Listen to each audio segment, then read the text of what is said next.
Abantu 14 bakwatibwa ne Sheikh Yunis Kamoga ku misango egy'ekkosa kutemula abasiraamu okubatiisatiisa n'okugezaako okubatta batuusiddwa kkooti enkulu mu Kampala enkya leero akatimba okwenda ebadde binnyozeddwa.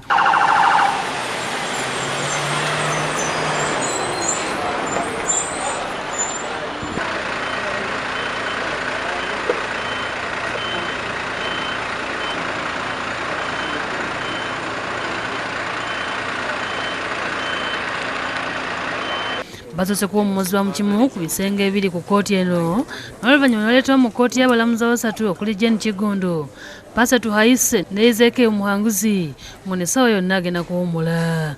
Oluvannyuma lw'akaseera omulamuzi Muhanguzi asomedde abasibe ne bapoliida baabwe ekiwandiiko nga bategeezebwa nga kkooti bwe tesobodde kutuusibwa olunaku olwaleero.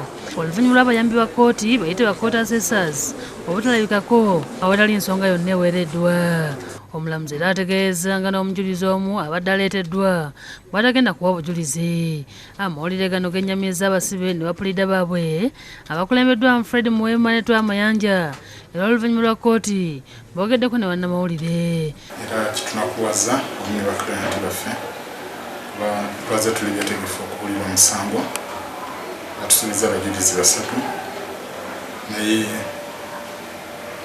assessors ne babulawo nga tewali wadde explanation yonna n'omujulizi baleeseeko omu. Tulaba nti no state omusango guno egudilayinze deliberately egenderera ogulwisaawo kubanga yo tekosebwa abantu baffe bobera mu kkomera. Kino kituleetera n'endowooza nti okusinziira engeri state gyezekwatamu ensonga z'abasiraamu wadde constitution esuubira omuntu eragwa omuntu nti nno abeera innocent paka nga bazudde nti yali guilty, naye yo state ekituuka ku basiraamu bebasalira omusango n'eryoka etandika okunoonyereza. Kigambibwa nti ekiganya abayambi ba kkooti okulabikako ly'ebbanja ery'ensimbi ez'omwaka oguwedde ze batannafuna.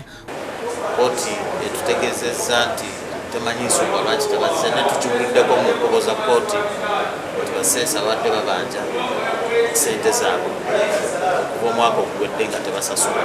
Si buvunaanyizibwa bwaffe nga balooya oba abasibe okusasula baseesa. Okusinziira ku bapuliida bakugenda mu kkooti okuwabira gavumenti wamu n'okuwandiikira ofiisi y'essaababi wa gavumenti bamutegeeza ku kibatuusawo ku kkooti enkya ya leero. Tuli basanyufu n'akamu era ne baklayenti bakubanyiivu nnyo nti baleetebwa mu kkooti okukozesebwa naye ate kkooti n'etasobola kutuula.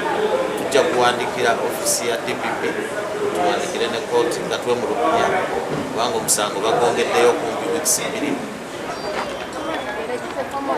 Oluvannyuma abasibe baziddwa e Luzira okutuusa ng'ennaku z'omwezi 31 omwezi guno. William Buyondo ne Joseph Innocent Senfuma bye bakusakidde eggulire lino ku Lwabukedde TV.